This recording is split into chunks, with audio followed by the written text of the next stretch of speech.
Lyca productions Subaskaran தயாரிப்பில் அறிமுக இயக்குனர் ஏஆர் ஜீவா இயக்கத்தில் அனுபமா பரமேஸ்வரன் நடிப்பில் லாக்டவுன் டிசம்பர் 12 முதல் திரையரங்குகளில். திருப்பரங்குன்றம் மலை உச்சியில் கார்த்திகை மகா தீபம் ஏற்ற இஸ்லாமியர்கள் உள்ளிட்ட பிற மதங்கள் எதிர்க்கவில்லை என்றும் திமுக தான் மத கலவரத்தை தூண்டுகிறது என்றும் பாஜக மாநில தலைவர் நயினார் நாகேந்திரன் தெரிவித்துள்ளார். இதுகுறித்து திருத்தணியில் அவர் செய்தியாளர்களுக்கு அளித்த பேட்டியை தற்போது பார்க்கலாம்.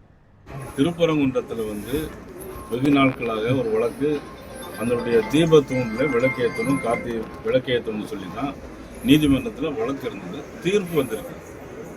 தீர்ப்பு அந்த தீபத்தூணில் விளக்கேற்றலான்னு வந்தது. இதுக்கு அருகிலே தர்கா இருக்கிறது. அருகிலேன்னா பக்கத்தில் இருக்கு. பட் எந்த இஸ்லாமியர்களும் அதுக்கு எதிர்ப்பு தெரிவிக்கிறார். இந்துக்களும் எந்த இஸ்லாமியர்களுக்கும் எதிர்ப்பு தெரிவிக்கிறார். இதில் மதம் சார்ந்த பிரச்சனை எங்கேயுமே கிடையாது. அவரவருடைய மதத்தினுடைய வழிபாடுகள் தொடர வேண்டும், அதுதானே தவிர வேற எந்ததும் கிடையாது. திருப்பரங்குன்றத்தில் நாங்கள் போய் சொன்னோம், அவங்க நீதிமன்ற தீர்ப்படி நடக்கணும்னு சொன்னோம்.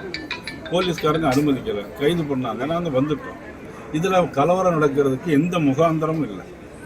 ஆனால் கலவரம்னு சொல்லி கலவரத்தை தூண்டுறது நம்முடைய திமுகவினர் தான் தோன்றாங்க.